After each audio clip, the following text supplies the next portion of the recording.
Welcome again to another edition of Drummer Nation, the show for and about drummers where we talk shop with the best in the world. Speaking of which, please start by welcoming my esteemed colleague, cohort, and partner in crime, Adam Nussbaum. What kind of salute is that? Nussbaum It's Nation. a long story. All right, and a very special guest today, a legend.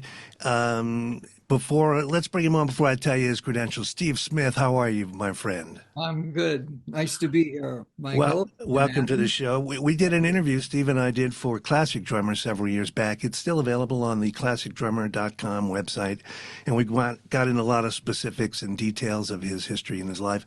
And we're not going to go that deep today. It's more like guys hanging out. Let me start by a brief introduction. Steve Smith was hailed by Modern Drummer in their top 25 drummers of all time. We're talking legendary status. He won the Modern Drummer Readers Poll 5 years in a row. 1 year he won 3 categories at the same time. Unprecedented. His educational materials, everything he touches is golden. And if that's not enough, he's in the Rock and Roll Hall of Fame from his work with Journey and others. So let's start with that. That's a little bit of a blast to the past. Okay. If I just say Steve Smith, Rock and Roll Hall of Fame, tell me about it. I never even thought about the Rock and Roll Hall of Fame, and then it just came up. It was in 2017, and at that time I was touring again with Journey. I hadn't toured with Journey since 1982, I think it was, and they did ask me to go on tour with them for 2016, and then I stayed with the group from 2016 to 2020. So I was touring with the band when that occurred, that we heard that we were up for an induction, and we were, voted in by the people that vote for the Rock and Roll Hall of Fame. And I didn't think much of it. But as it turned out, it was a pretty significant event. And I had no idea what it would be like, but it was at the Barclays Center in Brooklyn. So it was a big, very big venue, and there were a lot of groups getting inducted and a lot of people, Joan Baez, Tupac, Yes, I can't remember all the groups, but everyone played and the sound was amazing. It was just great to be in the audience. It was very exciting, and it was kind of a thrill. And I gave a speech and all that. And just to mention, like, the people I thanked was Billy Cobham and Narada, Michael Walden, and the Mahavishnu Orchestra, because they were so pivotal for me in my conception of drumming that really led to a transition from me being more of a jazz-based drummer exclusively to then widening into the jazz rock fusion rock and roll world. And I used a lot of the inspiration and influence from both Billy Cobham and Narada Michael Walden that found its way into the music of Journey. And to be there must have been a life event, right? It was once in a lifetime type of event. Congratulations! And there was a backstage hang that was pretty fun, and before the whole show started, and I ran into Bill Bruford, and he looked at me and he said, "Hey, what are you doing here?" And I said, "Yeah, I used to play with Journey." He goes, "Oh yeah, I forgot about that," And so he was there, Alan White. It was quite a hang, So it was pretty interesting. Well, let's touch on the unusual aspect that you would find yourself in that setting, because you came up as a jazz player, and I heard you play certainly fusion with Jean-Luc Ponty, Vital Information, Steps Ahead, but I'm referring to, there's a video of you saying, what kind of drummer am I? Am I a rock drummer? Well, I played with Journey, but I wouldn't say I'm a rock drummer. Am I a jazz drummer? Well, I saw you play the Buddy Rich Channel 1 suite at PASIC with a big band. That's got to be jazz there. But you say, well, I'm not that. I'm an American drummer. Right. U.S. drummer. U.S. drummer. I'm sorry. U.S. drummer. Yeah, not American. U.S. So tell me about, expound upon that, please. There was a point where I was doing a lot of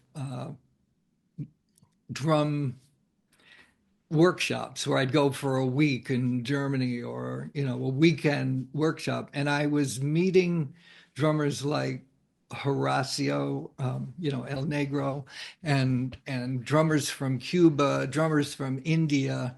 And those drummers seem to know so much about their own culture and their own drumming history, and their identities in a lot of ways were shaped by the history of their country and their musical styles. And I realized, like, I had only scratched the surface of learning about the history of US music and really getting to be fluent in all the different styles that come from the US. And then, I I I played around with playing Latin rhythms, but I never felt all that fluent with it. It's like I could play it like what I'd call cubop, like the Art Blakey approach, the Elvin Jones approach, not an authentic, Mhm. Cuban or Puerto Rican type, or even, Brazilian styles. But I decided, since I am from the US and I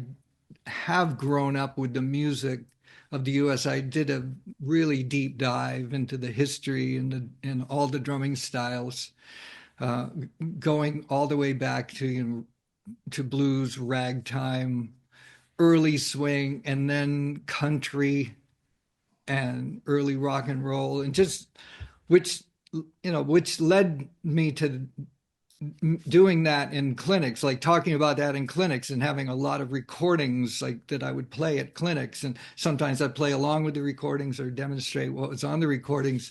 And when Rob Wallace and Paul Siegel saw me do a clinic like that, they said, let's do a video about that. And that was my drum set technique history of the US beat that really kind of encapsulated this whole concept of being a US drummer.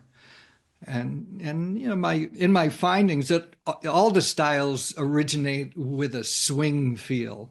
It really always gets back to a swing feel. And in the earliest incarnations of all these different types of music, there wasn't very much of a boundary between playing a blues to a rockabilly to a country western and early rock and roll. They were all based on the shuffle and the swing feel, and it really helped me to clearly see that and incorporate that into my playing, and then just go from there. I love the fact that you embrace the music of the world. You even do the Indian, is it conical? Is that how you say that? Yeah, conical is an art form from South India, where you use syllables to express the rhythms. So yeah, that's something I've gotten very interested in. That started from in 2002, and then just kept developing in a way very naturally. I started studying it, and then I started touring with Zakir Hussain Hmm. with a group called Summit, and we toured for a couple of years, and that accelerated my learning. Like, being on tour with him was literally a lesson every night, and then all day long as we traveled and went to sound checks and after the gigs. And I did a lot of touring with him over the years, Masters of Percussion, toured in the US, toured in India, and then I toured, worked with Selva Ganesh, many of these great Indian musicians, Srinivas, who was a mandolin player with Shakti. As soon as Indian musicians heard that there was a Western drum set player that could play these rhythms, I started getting hired a lot. There was a guitarist named Prasanna from South India, and I did a lot of touring with him. So that is something, in some ways, I have some kind of an affinity to. I don't know why or how, but it comes to me pretty naturally. Well, your tendency to erase all the borders between one style or another also carries over to your instruction about hands. In your book, I worked through that book a long time, where for too many years we had drummers argue over the, is the fulcrum, I'm trying to get on camera here, is the fulcrum open or closed? Is the wrist this way or that way or that way? And you kind of said yes. Right. Pathways of Motion is a book. Pathways of Motion, right. And you kind of said, yeah, they're all fine. Yes, what that was about is I had some issues with my joint here at the base of my thumb from playing traditional grip, basically from the get-go. So I started exploring playing more match grip, and in the process of playing match grip, I just tried to have my right hand teach my left hand, basically. So I put up a mirror and played the ride cymbal and realized I was playing the ride cymbal in basically like 4 different ways, like with the hands over like that, sometimes with the thumbs up, sometimes holding the stick in the back, all the way in the back, like you'd see Tony Williams play, with just and then sometimes the hand was closed and sometimes it was open. So I realized in a way there was like roughly 4 grips that I was using. So I worked to harness each grip as well as I could with the match grip. And then of course, if one plays traditional grip, you're playing a non-symmetrical grip. And even though match grip, we call it matched, most people don't really play a match. They play some kind of non-symmetrical match grip. So I really got into the nuance of like, do I want my palm down if I'm playing the snare drum open-handed, right, backbeats, but I want a lighter cymbal sound, more French grip, so that's a non-symmetrical match grip. Why not? Why not? But then if I want to play, the snare drum or the floor toms and get a bigger sound. But I had never heard it expressed that way, Steve. It had always been dictatorial, dogmatic. Right. It has to be this way. It has to be that way. And in drum corps, they want everybody to. That's a little different because if it's a visual aesthetic, to have everybody look the same. I get that, but not on the drum set. I mean, whatever works, right? Whatever is the best technique for the feel and the sound that you're going for. For what the music is, the music should dictate which is going to be the most functional and efficient approach for that. Like I think of that great line all the time. Do you want to be right or do you want to be happy? Nothing I do is probably correct, but it somehow works. And when you bring up these points of, the different grips and the different ways of, having your embouchure as such, once you delineate, then you have the gray area in between all these, which is incredible. And, I think it's fascinating. I love what Steve, always talks about. And something that he's been a great proponent of is he's a real musical erasist. we erase those lines, right. And like when you're talking about the similarities in American music, rockabilly, country, the blues, the swing, the shuffle, it's all coming out of it, that one thing. And, the times we grew up in, being into the instrument was affecting our things that we were checking out, but also what was going on in environment, what was on the radio, what we were focusing on, just things that were within our realm affect us, so we're a product of everything that comes in, the good, the bad, the ugly, and what we like, I guess, stays, and what we don't doesn't. Well, you bring up, there's a couple of things I want to go back to, because you use this phrase a lot. You want to have a lot of options. And that's one of the reasons for the grip. So you have a lot of options of how to play, and the music's going to guide you, and then you have various options of what grip to use while you're playing. And then to address like the time we grew up in, I mean, the swing literally was ubiquitous at that time. It was in all the TV theme songs. It was in like all the music, I'm right we here. were, The dog is we were pining for listening to. something. So that swing pulse, that's the foundation of U.S. music, uh, came naturally to me, and I'd say most people from my generation and before. And Yeah. it wasn't until later that started to be lost. And it's people can develop it, but they would have to have the intention, I think, to develop it, because it wasn't so much in the culture. Mhm. Right. Now, when you were playing like with Journey, that's big motions, right? That's loud playing. Um, you look very healthy. We're all about certain age, pushing 70, let's say. Well, I crossed the threshold. I turned Right. 70 last year. Well, yeah, but I'm 69. I think Adam's about the same. Yeah. So, how do you manage to play big gigs like that and not hurt yourself? Well, the first idea is to not think about playing loud. It's I'm playing to get a big sound. And that's really different than playing loud. So I want to get the biggest sound I can get, out of this drum set. And the approach, the conception is the level that my hands play is dictated by the level that I play the bass drum. So inner balance is a huge part of my concept and such uh, in a way, an overlooked part of drum set independence. Um, and we talk about independence as far as like playing a rhythm, a ride cymbal rhythm here and a different rhythm here, and then different phrases or rhythms with the other limbs. But actually, as important, maybe even more important, is the volume that you play each limb related to each other. So when it comes to playing, rock-based music, the bass drum is the foundation. So I find a comfortable level to play the bass drum to get a big sound. And the way you see my drums are set up, there's no hole in the front head, just the felt strips on the front and back. So it's actually a pretty huge sound, and those are 22 by 14-inch bass drums.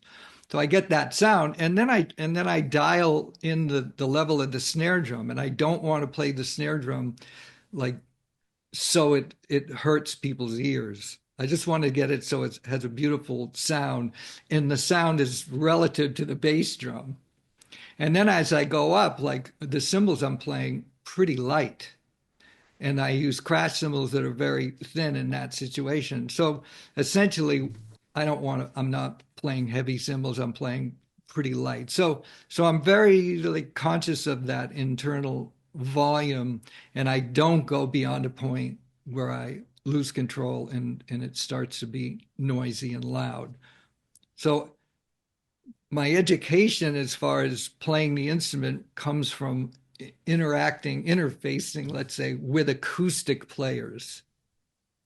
And I grew up playing big bands and small groups. So one of the great attributes of that is that I had to modulate my volume so I get a big sound, but I'm not hurting people's ears. I'm not drowning out the other musicians. And I just kept that aesthetic when I played with Journey starting in 2016.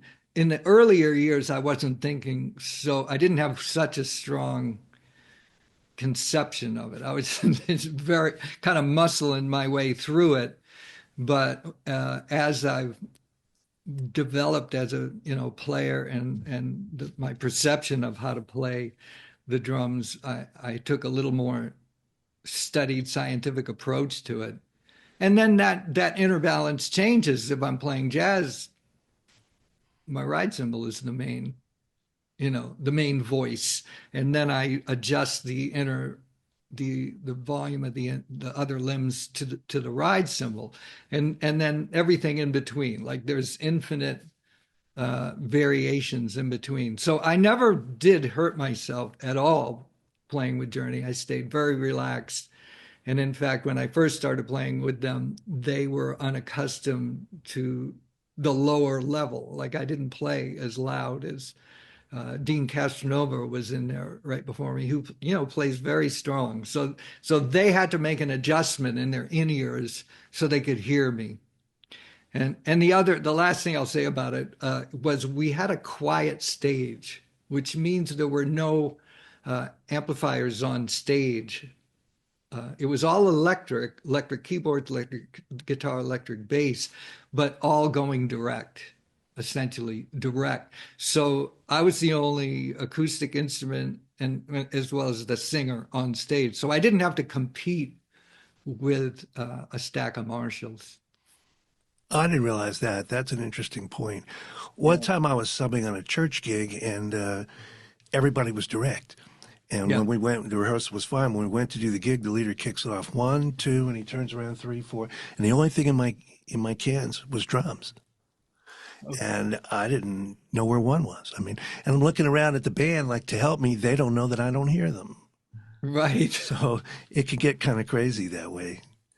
You have to have a good sound check and get your your monitors together. And I took it a step further, is that I mix my own monitors. Do you? Yeah. I had this little device where I could just mix myself rather than relying on a monitor mixer on the side of the stage. I used to have a recording studio when I lived in Northern California, but I'd always hire engineers. So I have a working knowledge of how, the basics of it, but I never really got into it myself.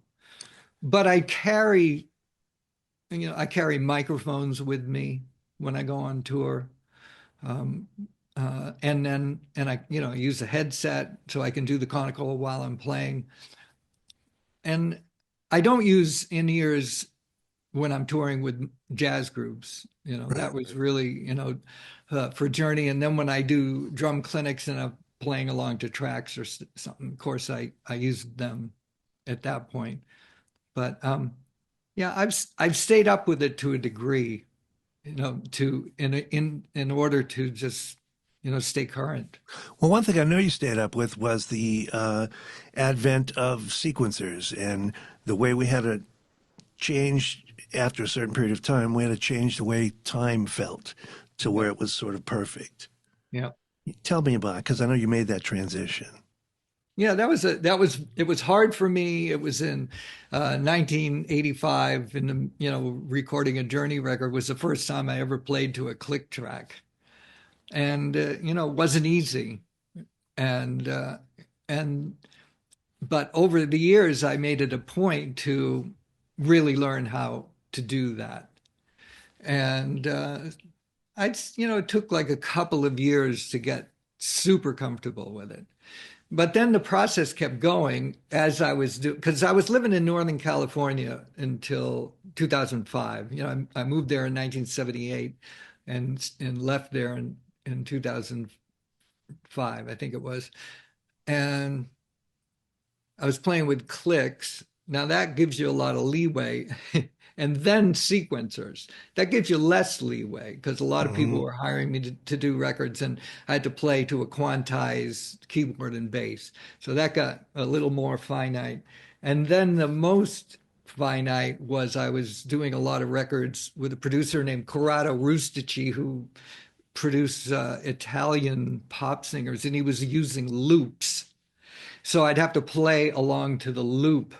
And if I wasn't like in perfect sync with the loop, you'd hear, because there would be a drum track already on there, and it would have to be perfectly in sync with the loop. And of course, this was before Pro Tools. You couldn't fix it. Like I had to play live in the studio to the loop. I could do a couple of takes. We could do some punch-ins. It was at that time it was ADATs. It wasn't Pro Tools, but so that got to the point where it got, where I got like super finite with timing. But then eventually I decided I had enough of that, and it was, and it was very educational, and I learned a lot, and I felt like I got accomplished a lot doing like this studio work. But after a while, I felt like my main focus became being a band leader. So I started to not accept sessions and put my focus on playing music of my own music or the music of the group Vital Information, and to be a touring jazz musician. So I had to make a decision, because you can't, it seems like you can't do both. You can't be available to do a lot of sessions and tour as a band leader, because I have an agent. I had to okay, we're going to do a March tour or a spring tour or a fall tour, and you have to have availability. But that was a choice. That was how I decided to spend my musical life. That was more important to me than continuing to play sessions. Well, that's great. The band is terrific, Vital Information. And you're also coming around full circle in that your new release has some Journey tunes on it. It does. Reimagined. That's right. What was the thinking? I'll show you. Let me just, I have. There you go. LP here, New Perspective. And I was listening to it last night. Oh, hell. That's supposed to be. Is that a 78 or a 33? That's good. So, let me where that came from, that we decided to play some Journey tunes is, I have a new band since 2020.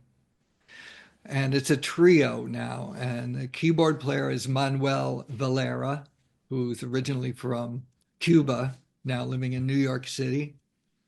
And on bass, Yannick Guizdala, originally from London, now living in Los Angeles. And we've been playing and they're amazing players. And I'm going to call them young players. It's all relative. They're in their 40s. And so for me, that's the youngest group that I've had. And they came up with the idea, let's try some Journey tunes, which I said no, because that idea has been coming up for 40 years. The band, I've had a Vital Information group since 1983. So we, in 2023, we put out a 40th anniversary album. And I didn't really, go with the idea, because people have been talking about that for years, but I said no, but they still came up with some arrangements. But they're cool arrangements, man. And we tried them, and they were incredible. Yeah. Totally reworked, totally revamped, and unique to your band. They really are, and they're fun to play, and the audience is enjoying them. So it's pretty cool. I just think it's fantastic when you can revisit some old music and put a new spin on it. Because, think of people that have been listening to the American Songbook, the jazz standards. How many times have we heard people do Stella by Starlight? And every time you hear it, you're hearing the opinion of the people that are doing it. So you can then relate to it because, I know this. It's like, I always think it's important when you're presenting music, do something that the people know. Then they can get a vibe as far as what your spin is and what your opinion is, besides just doing live original music, which is great too. It's always great to have a balance with that. And for many people that were hip to Journey, them hearing you with this opinion and approach, it's opening up their minds and hearing, wow. So you're almost like, helping to be a tour guide for them into something they may not know about. That's true. That's cool. Which is a great thing. Yeah. I mean, I did the same thing with Lead Belly music. Right. Mm-hmm. I mean, that's a great record. And I saw you play that at Blue Note. Did you play some of that music when I saw you at the Blue Note a few years I think back? we did it one time. Yeah. I might have done it. Yeah, my single cell amnesia is progressing. But that was a cool record with no bass player. Right. Yeah. Which is always Change it kind up. of fun. Yeah. Kind of fun. I mean, I learned more about playing time and everything from playing with great bass players when I was young than anybody else, Right. because that's who we play with. And Yeah. then not having the bass also gave it a little bit more latitude and flexibility to things. And the best thing is, having people that know how to listen, Right. you know, because at Yeah. the end of the day, I find the people that usually play the best hear the best. That's right. And that's Yeah. one of the reasons it's so important that we can hear each other so well Mhm. Amen. when we play. That's a key consideration. Sure. We don't talk gear I much here, but you guys are both Sonor people, and they're up to like 150th anniversary, something like that. This year, yeah, it's Yeah, 150. yeah. Yes. and you're some of their main stalwart drummer. How long have you guys been with Sonor? Well, Steve has been with them for what? 48 years. Wow, Yeah, Wow. 48 years. great Let's see. I times. got with them in 87. So I can't even do the math, but Well, Well, that's probably 38 years. yeah, yeah, yeah. I have the Sonor Phonic Rosewood kits that I usually Yeah. do. Some Gretsch tubs here, but I have like an 18, a 20, a 22, a 12, 14. Great I drums. have the whole thing, couple of snare drums, and I just love those drums, man. I'm telling you, the Sonor drums are for real. They're, yeah, I mean, okay, so for me, it goes back to Jack DeJohnette and Bernard Purdy, because Bernard was playing Sonor drums, and I saw him do a clinic at E. Wurlitzer's in Boston. I think it was 1974 or something like that. And I loved the sound of the drums. I knew he used them on the Aretha records and the King Curtis records, and uh, and then I knew Jack was playing Sonor drums, and I needed a drum set in 1977 while I was touring with Jean-Luc Ponty. So I started with Ponty in the fall of '76, and I had a small, like Gretsch jazz kit. And as I was touring with Ponty, he asked me, "Can you get a Billy Cobham kit?" Because that was, double bass drum, big drums, three rack toms, two floor toms. And I said, "Yeah, sure." And so was I got hooked up with Charles Alden Music, who is the Sonor distributor of in the US at that time. And they only had one big double bass drum set there, and it was like this bright orange. So I bought that. So that was January 1977, and I've been playing the drums ever since then. So yeah, it's been 48 years for me. I got together with Jack DeJohnette recently, and we did some recording, and he came out with 52 years at Wow. Sony. Yeah. Well, I was in North Texas in '73 and '4, and one guy had a set of Sonors, Phonics, the Rosewood, and everybody just fell in love with them. And then when I moved to LA, Shelley was playing those drums too. Oh, right. That's right. Yep. Hmm. Well, that's great. I don't want to keep you too long. You've been generous with your time. Anything you want to throw in here? He's Well, been journeyous with his time. It's been a fine, it's been a fine journey. Do people do that to you? Hey, what a good journey. no, you guys are the first. Good. I hope we're the last.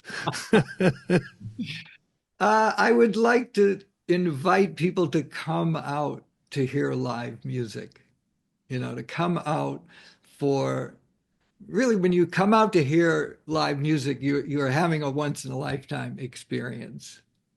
And I'm doing a tour, and to date this interview, this is we're in 2025, and I'm going to be doing a West Coast tour in April, East Coast tour in June, and there's a whole lot of work going into preparing, for the tour, because now I'm the band manager, and I'm not the booking agent, but manager, road manager, record company, like the work involved to keep a band going and to advance and promote the gigs is pretty monumental. It keeps me busy all day, pretty much every day. And I'm doing it because I want to play music with the guys in the band and have an experience with the audience and have people come out to hear the live music and just experience that being in the room. There's no substitute for being in the room and feel Direct molecules contact. moving and hearing the drums, not a drum sound, but the sound of the drums. You know, and that's such a takeaway from me. It's like you can listen to recorded music, albums, and you know, the radio or the internet or whatever, but it's not the same as when I sat in front of Tony Williams at the Jazz Workshop or Billy Cobham at Paul's Mall. And or you know, last few years ago, you know, Roy Haynes at Jazz at Lincoln Center, and you hear the sound of the cymbal coming off the stage. You're not hearing it through a PA system. You hear the bass drum, you hear the snare drum, and you hear the inner balance that the person plays with. You hear how they're relating to the other musicians. That's a once in a lifetime. It's pretty priceless to experience that. Amen. And Amen. I invite you to come out to hear the band and to experience that live music and have it absorbed into you. And you affect the performance of the band. Like the audience interaction inspires us, or maybe doesn't inspire us so much. You know, it's all once you get in that space, you're kind of all working together. You never forget the live experience. It affects your whole body, it affects your soul. And I would say that for probably all of us, the events that have had the deepest impression on us have been when we were in the room. Absolutely. And we felt that direct contact. And, you know, I just hope people can get away from this and get away from this and be in the room. We are analog beings, and we need to experience that. And everything you said about the air, the molecules, the smell, you name it, man, you don't forget it. And it burns deep into your soul. So, yeah, there's nothing like live music, nothing like it. Steve, you're also an incredible brush player, and you have some instructional material on that as well. What's that all about? Well, the brush DVD that came out a few years back, The Art of Playing with Brushes, actually Adam instigated this DVD. He came up with a great concept to record tracks with bass and guitar, and then have a bunch of different drummers play along to those tracks with brushes, so we could see and hear the different conceptions. Mm-hmm. And he wanted me to bring that idea to Rob and Paul at Hudson Music, which I did, and they loved the idea. So we spent quite a few days in a studio, Day Bennett studio in New Jersey, and had some amazing players come in and play to these tracks. And then we interviewed them. We had Joe Morello, Charlie Persip, Eddie Locke, Billy Hart, Ben Riley, and then Adam and I also played along to the tracks. And so it's probably the most detailed, you know, education that you could get on seeing and hearing various, like 7 different approaches of how to play with brushes. So this is the Hudson Music DVD. It's 7 hours long. This is pretty serious. It's fantastic. Yeah. So, you want to talk about a style that doesn't have right and wrong, man. Everybody plays brushes a little differently. How they come at it, what direction it's moving, if they're going clockwise, counterclockwise. You have to see it. Because at first it looks like a shell game, you know, with the, remember you put a shell under put a pea under a shell, and then which one is it under? It kind of looks that way to uninitiated. And everybody's different. So that's a fantastic educational tool. Yeah. Well, yeah. Everyone can see Steve and I don't use combs, but we do use brushes. Okay. You know, this was something that always mystified me. When you'd hear a record Yeah. and you heard somebody playing brushes, you're going, what's he doing? What's going on? And, you know, being fortunate enough to grow up in the New York area where I had access to direct contact and seeing people, you could see what they do. But I was thinking of the people that were isolated and didn't have a chance to see people play brushes. This was something that needed to be done. And I feel it should have been done in 1960, you know, when you still had Papa Joe, Philly Joe, Shelly Manne, Mel, Vernell Fournier, O'Neill Spencer. I mean, we could go on and on, Shadow Wilson. Mhm. But I'm glad that we got who we got because now Billy Hart's the only one left besides Right. Steve and I. And And everyone, they had such a different take on it, and in a way from different eras too. yes, Like right. Eddie Locke really went back. He goes really, Oh, far back. oh, And then Charlie Persip is like a little more modern approach to yeah. Ben Riley and Billy Hart being even more modern. So it's very interesting to see their approaches. Yeah, it was, and the hang was fantastic. It was. It Yeah. was great. And, you know, for me, being around these gentlemen is almost as much of an education as hearing them play. Just, Yeah. you know, seeing how they interact and was wonderful to do that. You know, I was looking recently at that photograph of a great day in Harlem. Mhm. Right. Sonny Rollins is the last one left. Is that right? I didn't Pretty realize that. amazing. Yeah. Yeah. Mm. And, you know, there's just a lot to be learned studying the history and keeping an open mind because, you know, we all have our biological parents and we all have our musical parents. That's And, right. you know, they set such a standard, and we have to now try to continue what we've been able to receive. And, you know, we're becoming the old guys. How did that happen? How did that Oh, happen? my goodness. The website is vitalinformation.com, That's right. and the itinerary is on there. The new album, there's some tracks from that. You won't regret it. And I thank you again for your time. It's two interviews you've granted to me, and I sure All right. appreciate My it. pleasure.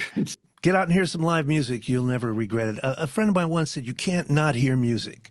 It goes right through your soul, and it's going to affect you, and you're going to remember it the rest of your life, especially when you hear great artists like these two gentlemen here. So thank you guys for being with me and on the show, and we'll hope to see you again in the near future. Sounds good. All right. Thank you all. Bye bye. Have a great trip, Steve. Good tour, baby. Thanks, Adam.